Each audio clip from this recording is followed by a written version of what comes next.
What's up, guys? This is Muddvain, bringing you another video. This one we're going to talk about the Rogue 2.0 coming. Those of you that have not had the opportunity to check it out and see some of the information about it, I'm going to go over what I've heard and what I've read. Some stuff that I've heard isn't written down, but I just figured I'd check in with you guys and see what y'all thought, what y'all's opinions are over this Rogue 2.0 mechanic system. Basically, they're gonna set, the first thing is, in order to go Rogue, I believe it's up on the D-pad on controllers on consoles, and then I'm sure keyboard you can program it to be whatever button you want.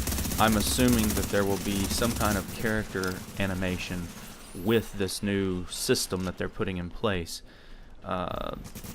It sounds good from the standpoint of if you're a rogue hunter. It sounds really cool.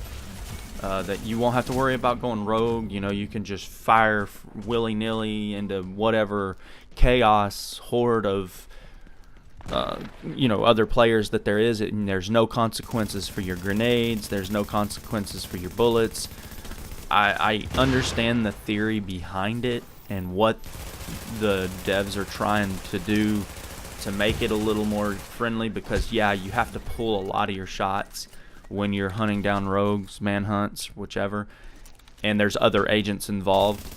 But I mean, in my opinion, I see both sides of that story, because as a solo player, yes, it sucks that if you accidentally hit somebody in the back, you instantly go rogue and somebody rips you behind you.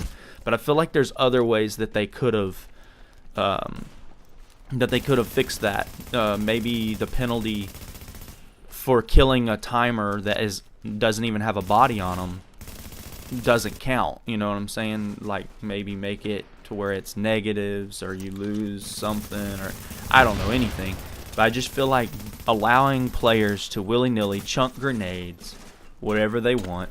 You know, I mean, imagine a group of 6 or 7 against 4, and they all can throw grenades down at their feet, and it's not going to hurt any other non-rogue. It's only going to hurt the 4 manhunts or the 4 rogues that are working together and trying to team up.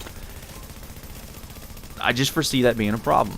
I know I've heard that other YouTubers have already discussed the grenade issue. I think Marco Styles was one of the first that I saw, so I'm going to give him credit for that. But I mean, that's an obvious thing. I mean, grenades are already an issue. It's not like it's never been a problem before. People love to run around a corner and throw a freaking grenade at you. That's what they want. That's how they get you halfway down, and then they can burst fire you with an MP7 with, you know, a 40 bullet clip, 44 bullet clip, you know. And with the way the health is, the stamina is right now, that's a problem. Now, hopefully, by them changing the health in 1.8 from 15 to 1 to 30 to 1, that will assist in some of this issue, with a grenade taking almost 3/4 of your life away. I mean, that's hard. That's harsh. I realize grenades are supposed to be damaging, same as a sniper or a shotgun, but I feel like all 3 of those mechanics, in my opinion, are a little overpowered and should be toned down, or the accuracy toned down, or whichever. And real quick, while we're talking about toning down, we've got to see some kind of change on these NPCs in the Dark Zone. We need some areas. Even I know the 4-player PvP is coming, the skirmish and stuff, and that's going to be awesome. But everybody loves the DZ. And with this new Rogue 2.0 mechanics system, I guarantee you more people are going to play. There's going to be a lot more lobbies to jump into and switch in and out of and stuff. But they've got to knock down the accuracy at the very least, if not the damage and the health toughness of NPCs in the Dark Zone. It's just, especially the ones in the street. You want to make the ones at the landmarks harder than hell to shoot and fire through? Be my guest, because that's something that you're there to do. You're there to fight them.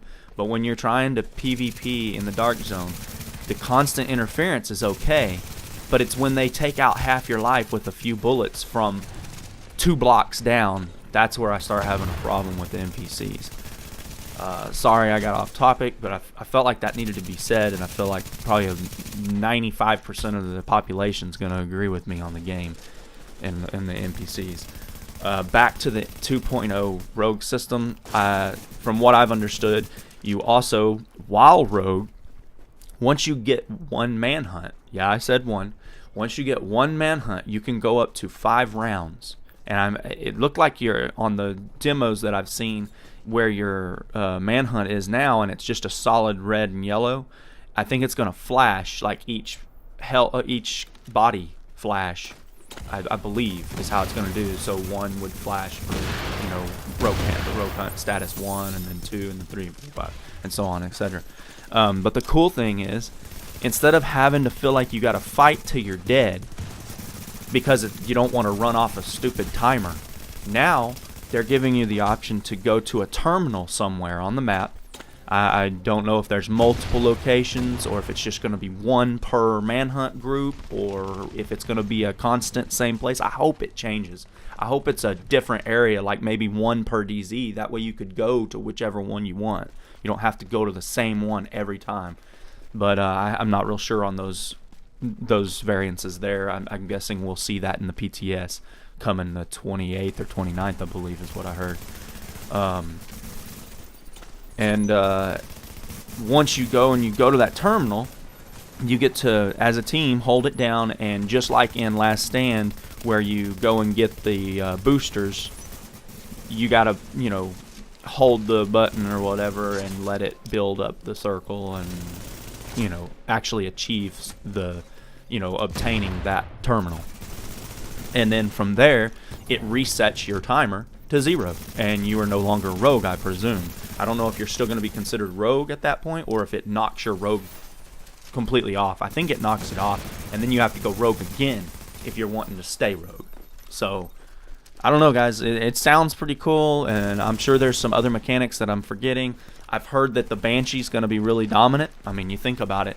If you don't have to pull your shots, and you can just use a Banshee and die once or twice every now and then from a rogue agent, you keep that extra damage, the Banshee damage. I mean, yep, I see it. I can see everybody in the dark zone running that crap. And that's another reason that the team that's going manhunt is probably going to want to run 4-piece as well, so you take the reduced damage from non-rogues, which will be nice, because then you won't have to worry about somebody accidentally going rogue and doing their normal damage to you. It's automatically going to cut that damage down. I've been a big-time 4-piece Banshee for a long time. Between that and Final Measure, those are my 2 go-tos. But anyway, guys, I don't want to make this video any longer, but you guys that haven't read it, you can go to Tom Clancy, The Division .ubisoft.com, and they've got a bunch of the information, state of the game, replays, the 1.8 PvP stuff, skirmish information, 4v4 deathmatch, all that stuff, and then some of the, what is it called, the Resistance, which sounds really cool too. You guys that haven't checked it out, make sure you guys check it out. Again, guys, thanks for the support on my YouTube channel. We're growing pretty quick. Seems like about every video I put out, I gain another 10 to 20 subscribers, and I appreciate that. You guys that haven't liked and subscribed, please like and subscribe when you get a chance. We'll catch you in the next one.